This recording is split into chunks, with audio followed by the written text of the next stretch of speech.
Assalamualaikum, jumpa lagi dengan Brian Edison di kali ini, yaitu Brian memberikan tutorial atau info tentang YouTube Short ya.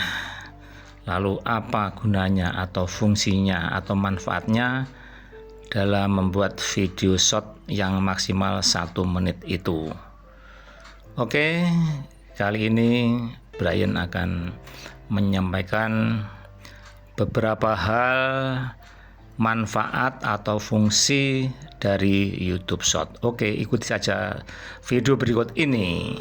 Oke, sebelumnya Brian sudah mengupload tentang bagaimana membuat video short, bisa membuat baru ataupun dari video yang sudah ada. Ini hasil dari video short, di mana langsung pengunjung itu bisa membeludak sedemikian rupa sampai ribuan, bahkan kalau ngetop bisa sampai jutaan. Begitu karena YouTube akan merekomendasikan dengan feed short-nya ya. Dengan feed short maka orang akan tampil di mungkin halaman depannya sehingga ingin melihat. Juga penting tentang judulnya, sehingga rasa keinginan tawan penonton sangat tinggi sehingga membukanya. Ini dalam 1 jam 2 kali lonjakan. Ini masih belum ada 1 jam ya. Itu sudah nampak lonjakan pertama pesat, itu lonjakan kedua lebih tinggi lagi. Inilah manfaatnya, hasilnya maka akan menambah view Anda dan juga bisa menambah subscribe ya.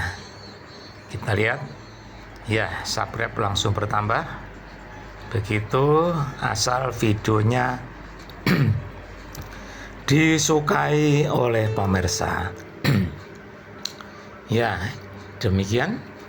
Jadi sudah tambah 5 subscribe, itu kita lihat di YouTube Studio ya. Jadi untuk melihat seperti ini akan jelas di YouTube Studio.